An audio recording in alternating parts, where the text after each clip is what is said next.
Hi everyone. I'm going to talk about the master's opportunities in Australia. To begin with, I'll just give a quick introduction about Australia as a country. It's one of the largest countries, and it's also a continent. It has a history dating back to over like 65,000 years, and it has more than 150 different languages and multicultural society and a very rich heritage and high quality life. Australia capital city is Canberra. And for today's webinar, we're going to focus on three of the states, one of which being Victoria. Victoria is home to world-renowned institutes, institutes, and having Melbourne as its capital city, it has a robust life culture in the city, and then out of Melbourne, in the regional areas of Victoria, it has all rich history, landscape, and then the universities focus on sustainability. And Victoria is the only state in Australia which has largest number of universities, which are also top ranked, additional to other universities. But then it has the highest number of top ranked universities. Apart from this, Victoria also has a good public transport connectivity, and it also offers good experience as a in terms of entertainment and dining and so on. Moving to South Australia, it's in the southern side of the Australian continent. Adelaide being its capital, it offers a very good quality of education and also job opportunities post your education. And Adelaide is focusing largely on technology, space, energy, and arts programs. So there are a lot of graduate programs, postgraduate programs with Adelaide, and also industry tie-ups. So it focuses on more on job opportunities and industry tie-ups. And then we have Western Australia, which is on the western side, which is again having good number of world-class in educational institutes, and then it also has good number of groundbreaking research opportunities as well. Perth, being its capital, it has really good coastal view, regional hubs, and additional to that, it also has a sustainability and space exploration program, and it also focuses on advanced manufacturing. Yeah, again, it has sunny climate and good industry connection. Now, in terms of expenses, I have a table which is a comparison between three of these states, and the expense is usually per week, and the basic expenses would be in terms of the accommodation, the public transport, food, and gas facility, and additional to that, you have phone and other miscellaneous expenses. So these are per week, and which are almost similar in all the states, and Western Australia being a bit cheaper compared to other states. But then accommodation and other expense depends on the kind of like say accommodation. It depends on the kind of sharing you're taking in. If it is for a single person or you're willing to share with a couple of other people and so on. And apart from all this, there's an annual expense, which is the overseas student health cover. So this is to be taken annually, and that would cost about $550 to $1,000, again, depending on the type of coverage. And this is one of the mandatory insurance is what needs to be taken for international students, no matter whichever state or whichever program university you are in. And apart from this, we'll move on to one of the common requirements. That is English language requirement. The Australian government accepts the four listed tests. It doesn't accept other tests currently, and minimum requirement would be 6.5 in terms of IELTS band, and then corresponding equivalent for other tests. And 6.5 is minimum requirement, which most of the courses have as a minimum. But then it depends on the program you are selecting. If you select a program which is more language oriented or requires language skills, then in that case the band might be higher. It might be 8 or 7.5 or something according to the course. And apart from this, in terms of masters, I would quickly like to clarify that there being two different types of degrees offered in Australia and for masters. One is masters of coursework, in which case you will it is similar to the regular coursework program, just like the bachelor's degree where you have different semesters, like 4 semesters usually, and then you have a certain subjects, and you give assessment and exams for those subjects, and you passed, and then you've been graded according to your performance. So this is the master of coursework, and the other option provided is master of research, in which case you wouldn't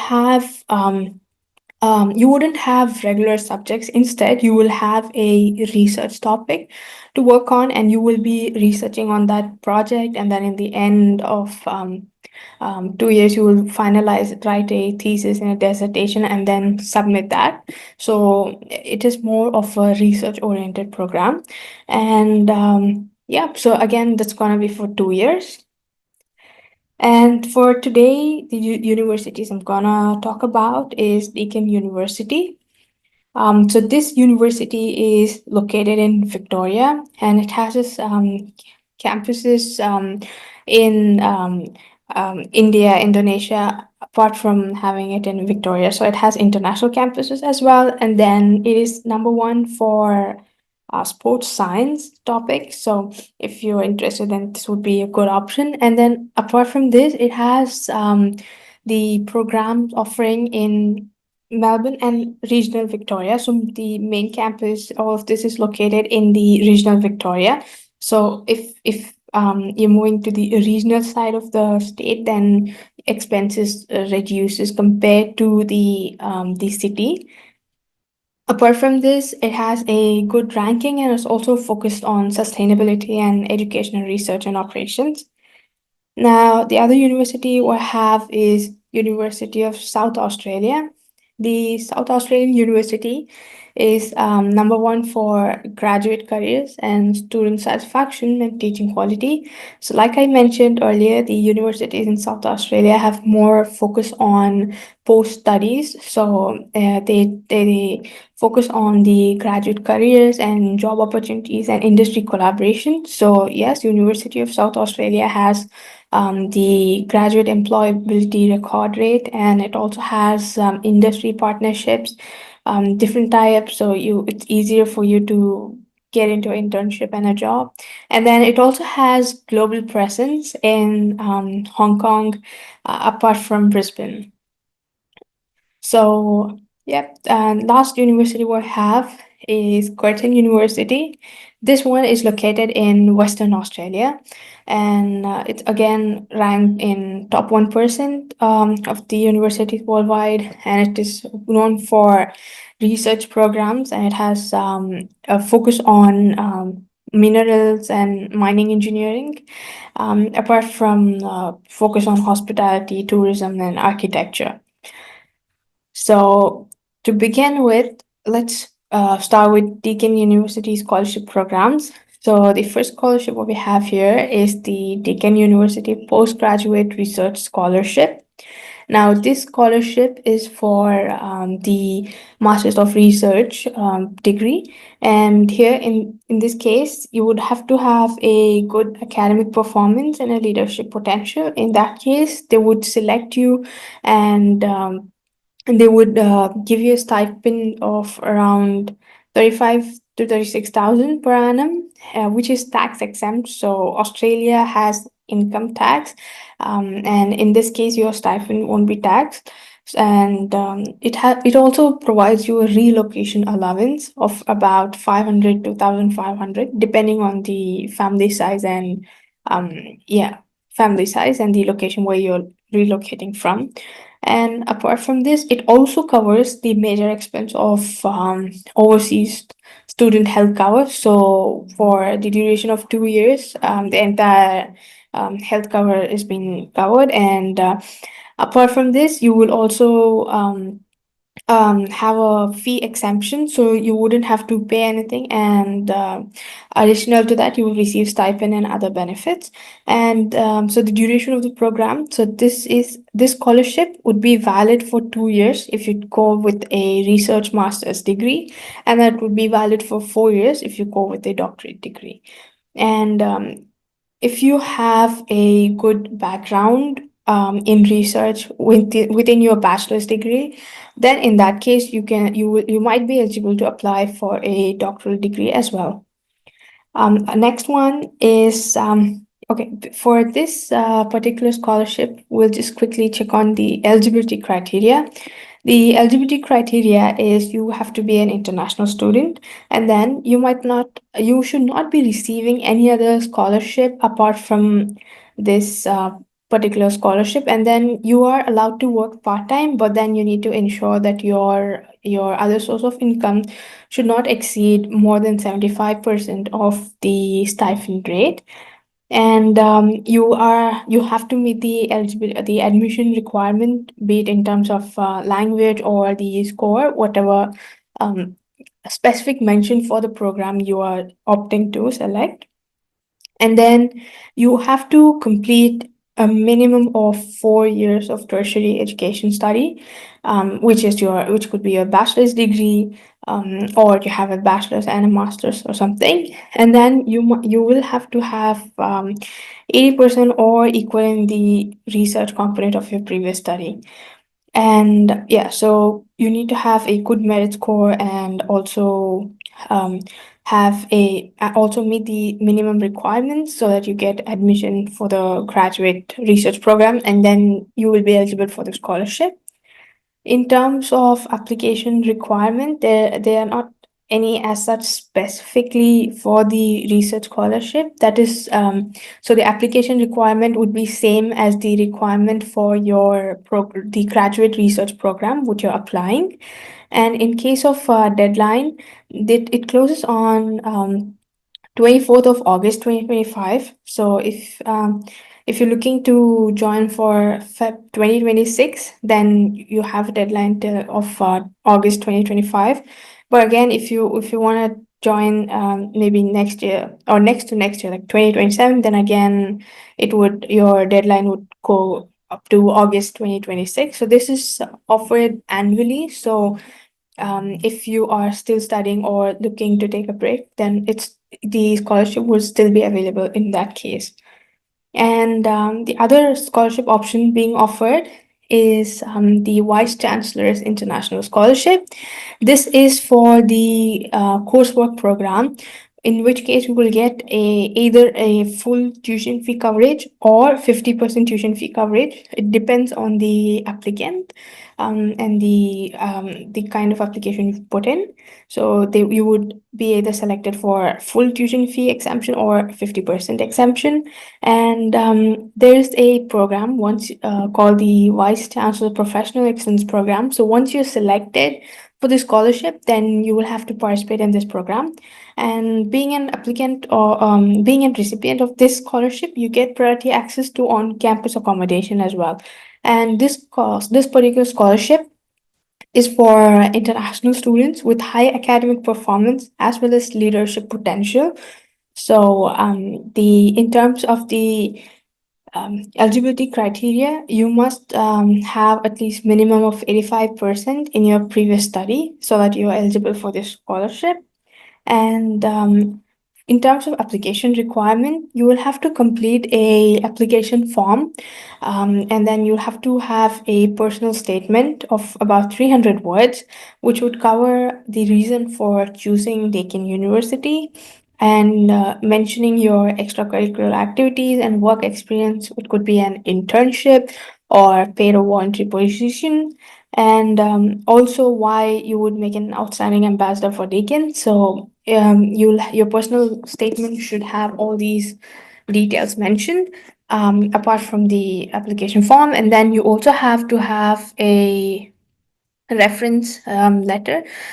You require two references about your participation in the community engagement and leadership capabilities. And also, once you have all these documents, you will have to, along with your transcripts, you will have to submit the application form via email, and then they will let you know about the result.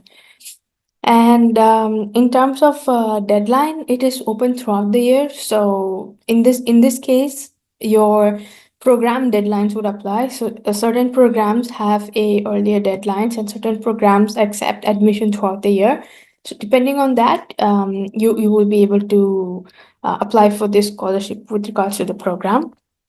And yeah, coming back to tips for success, your focus for both these scholarship would be great if you focus on demonstrating high academic excellence and leadership commitment. So in that case, that will make your application stronger. And also, you would require minimum of about 85% for the scholarship. The higher you have, it's the better.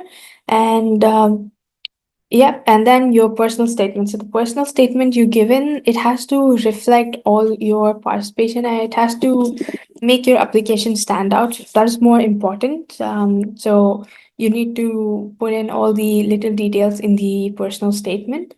It has to be precise. And yeah, so once you put in all of this, then you have a high chance for getting the scholarship. And then I've also added the links for the scholarship and the application, which I will show a demonstration towards the end. Moving on to the next scholarship, which is from the University of South Australia, and this scholarship is the research-based scholarship. So it's called the Research Training Program International Scholarship, and this has been funded by the Australian government, and it's been awarded to international students based on the academic merit and research potential. So this particular scholarship is going to give you a fee offset, which means your entire tuition fee is going to be covered. Additional to this, you will also have a stipend of about $32,000. And again, this stipend rate would vary based on, like, it would change based on the inflation. And there will be a 2% indexation like every year, and it will be paid fortnight every 14 days. And then apart from that, the duration of this scholarship is gonna be for 3 years if you take for a PhD, and then 2 years if you go for a Master of Research program. And additional benefits is you will have a overseas health insurance, and then you will also have a thesis allowance. Now, what the eligibility criteria for this scholarship is, you will have to meet the minimum requirement for enrolling in the research degree program, and you have to be an international student, and you will have to demonstrate high academic and research potential. So, in terms of the application requirement, you will have to submit a application.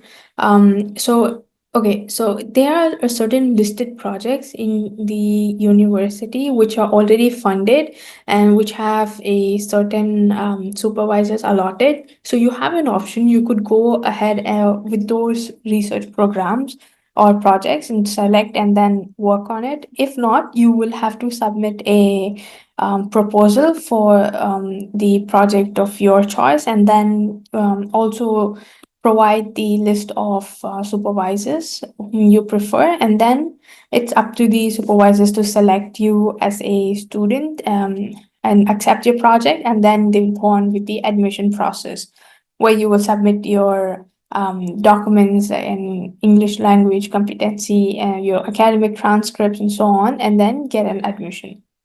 So it has like two ways, yeah, and then there are like certain list of projects which are mentioned on the website, and I've also added the link for it.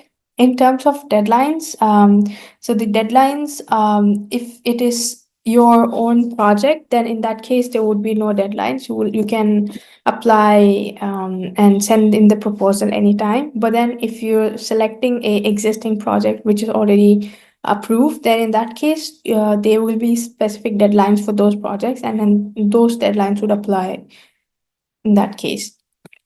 And in terms of tips for success, you will have to have a strong academic and research background. Additional to this, yeah, you will have to, if you're sending in a research proposal, then it has to be something of compelling so that the supervisor selects the project. And if you're selecting an existing project, then you will have to provide in proof about why you would be a good fit for that particular project with all your previous experience or project work.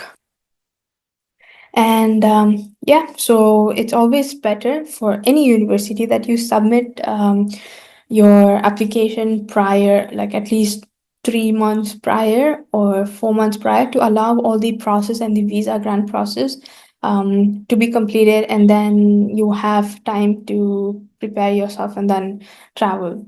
So it's always better to have sufficient time in hand before you apply.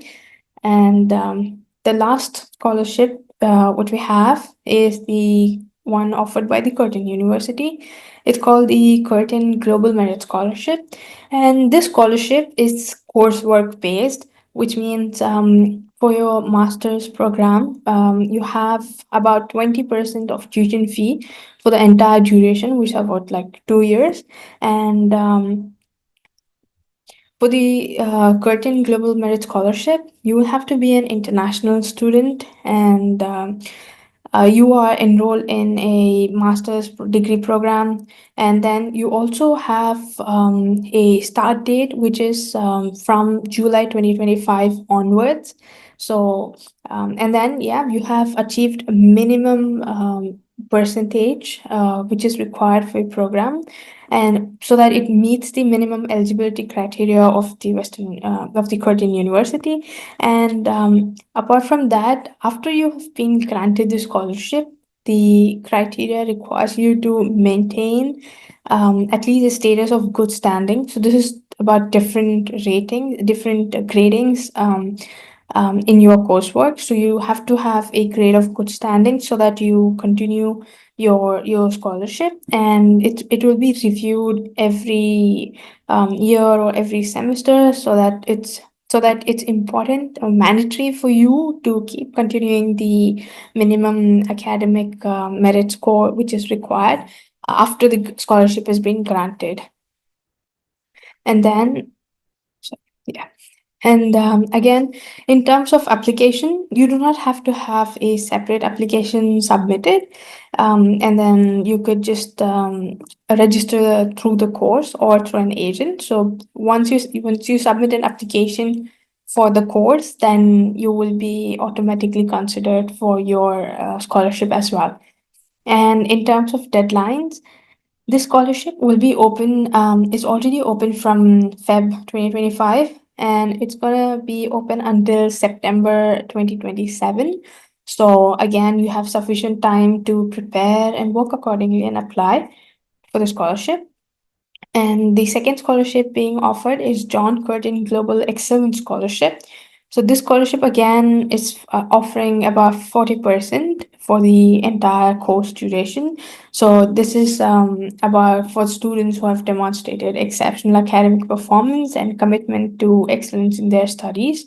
So you get about 40% tuition fee off for the entire course, entire course. And again, in terms of eligibility criteria, you have to be an international student, and you have enrolled for a master's degree, or you're planning to enroll for master's degree, which is 2 years or less, and you have a average score of 95% in your previous program.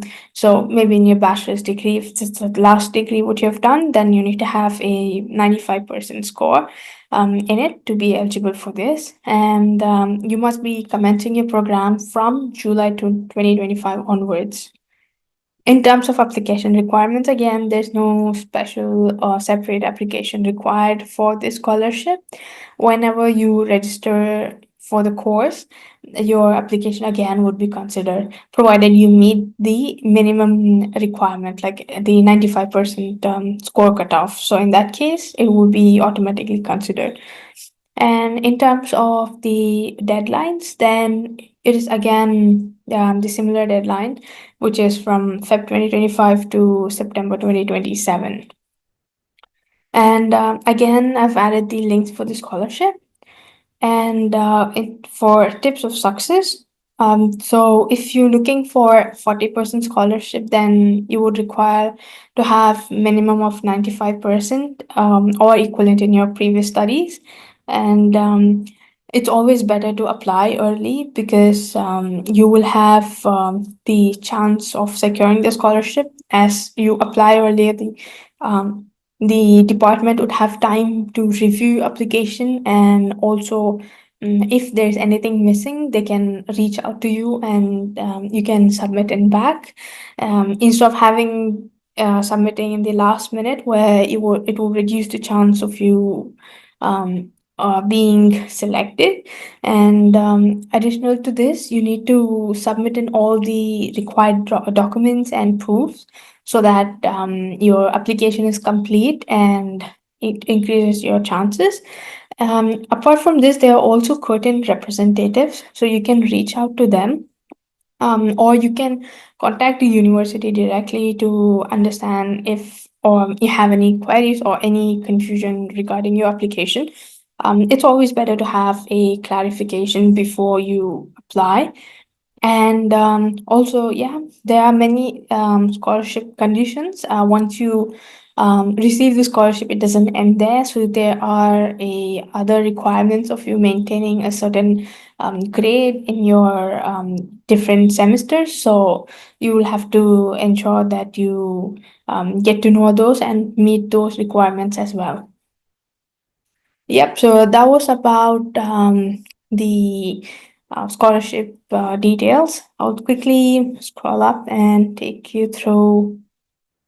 I could see Zia trying to annotate on screen.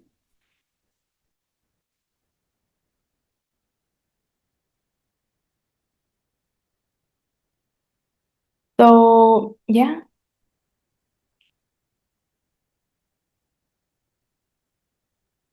I'll just open this link and share.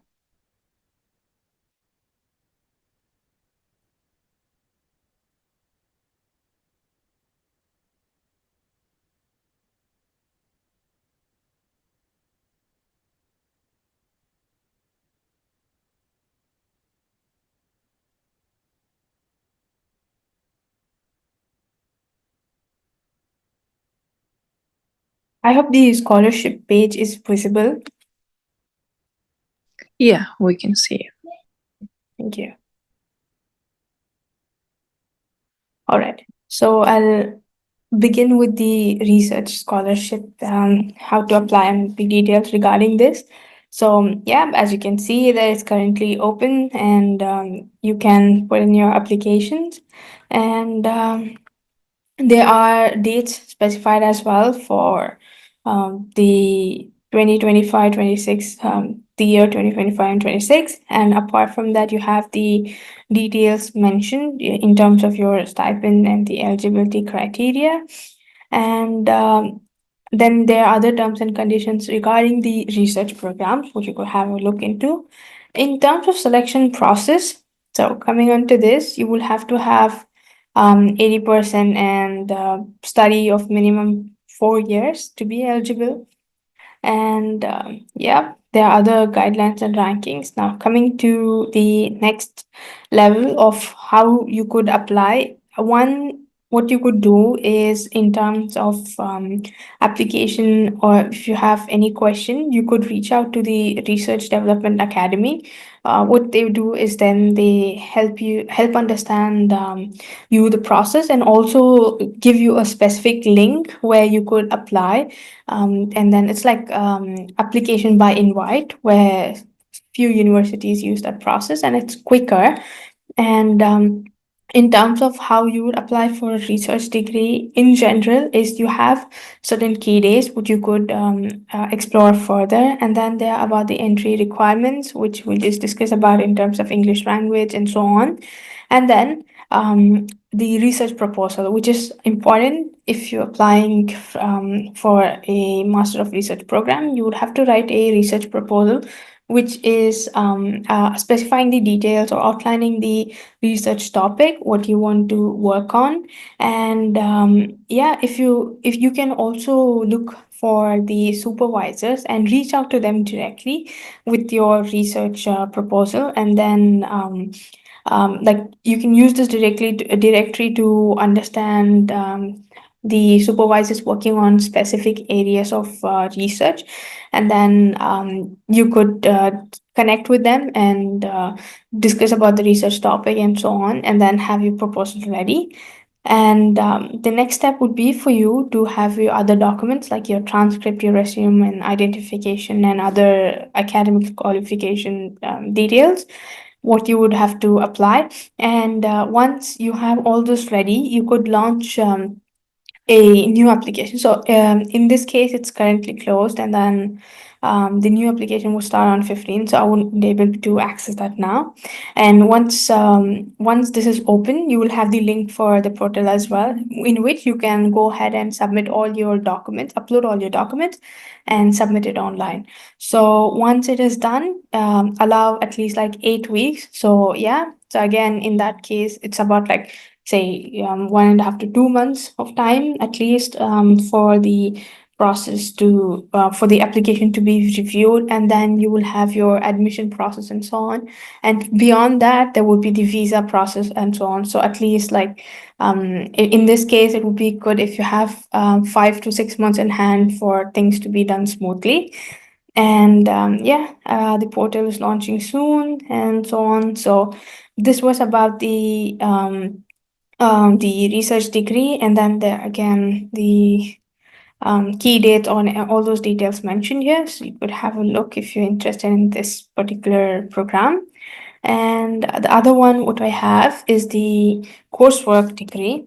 And so, in which case, there's also a second option in the Vice Chancellor's scholarship. If you do not make for this particular scholarship, then there is another scholarship, which is like the international scholars, the professional excellence program scholarship. So that is about 25% of your tuition fee offset. So in that case, you can get eligible for that program as well. And yeah, again, in this case, so your dates are gonna be according to the program dates, so which might vary for different programs. And the eligibility criteria, what we discussed. And in terms of application, there's the application form what needs to be submitted, which is this particular form, which has your details. So you have to fill in all your personal details, and then the declaration about which trimester you choose, you prefer to start your course, and along with your signature and all the other documents, you have to send an email, which is as mentioned here, with all the other documents. And then you might be called in for an interview, depending on your application. And then the outcome of the scholarship would be informed to you. So yeah, this was for Deakin University, and I'll just show you the next one for,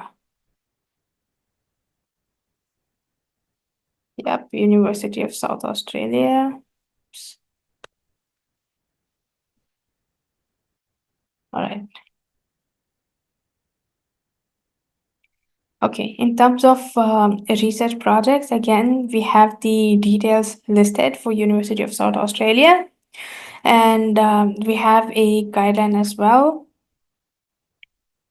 about how to apply. And if you're planning to start in 2025 or 26, you can select it accordingly and plan to apply. And then in this, like I mentioned, after you select your eligibility, you have an option to browse a research project. And if you are interested in certain research project here, then in that case you can go ahead and have a look at the details and apply directly for those projects. But in the case where you want to have a project of your own, like we discussed in the Deakin University, the similar way you write a research proposal, and then you can select potential supervisors and then apply for the program. And if in case you have any questions, then you could go ahead and contact the university as well. And this was for one of the projects. And then, yeah, so the case where you want to develop your own research project, then yes, you will have to have a cover letter and your CV and your potential supervisors along with your research proposal. You can go ahead and email the admission department and let the research admission department and let them know, or if or certain supervisors have their email IDs listed, so then you can send them an email with all these specific details, and then they can go ahead and select you for the project. So that was for the University of South Australia, the details regarding applying for project. And yeah, and additional to this, if you want to work on a project that's already approved, then yeah, you need to submit proofs in terms of your prior experience relating to this particular project, because they have a certain specific requirement at times. So you need to ensure that you meet those requirements. So it's always better that you read those project descriptions thoroughly before you apply. And the last one, let's quickly have a look at Curtin University.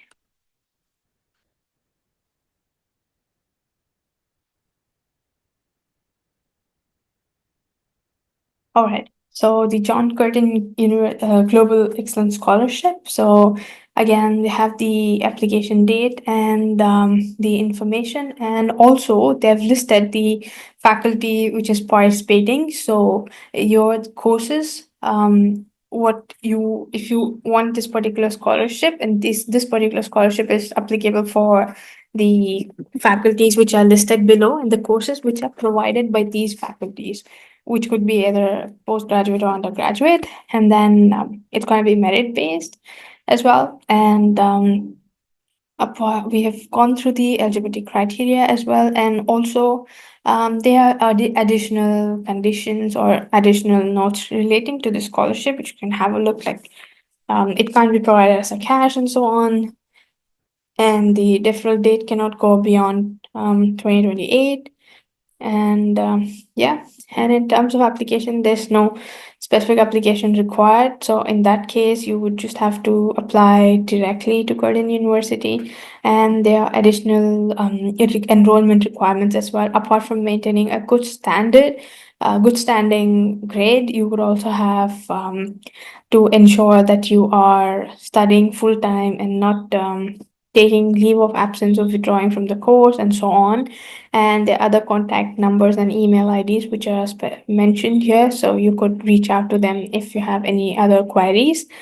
And to apply as an external agent, you can directly apply to the university or go through an agent.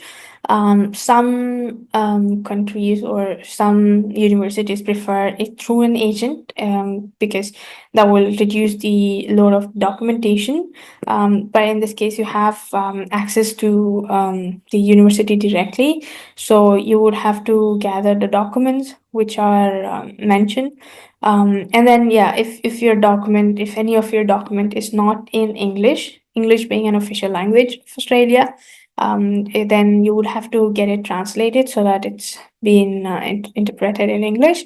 And then your English test scores, and apart from this, yeah, you go ahead, submit your application with all the other with all the documentation what you have, and then you wait for the offer. So if you're successful, you go ahead and accept the offer, or you reject it, and then yeah, you apply for your visa, and then you prepare to move. So it has all the details in the page. And the last scholarship what we have is Curtin Global Merit Scholarship, which has again all the details listed and the list of faculties participating in the programs which are given. So this was for the 20% scholarship. And again, similar to the previous one, you don't have a separate application required. And instead, you could just go ahead and apply directly to the Curtin University online. And once your application with all the documents is submitted, then you need to await for your results. And if you're selected, then yes, go ahead and accept the offer or decline accordingly. And then you would proceed with the visa and so on. So, yeah, that was about the entire scholarship for the master's degree in Australia. If any one of you have any questions, then you can please unmute and ask. Thank you so much, Ms. Shirin, for the informative session.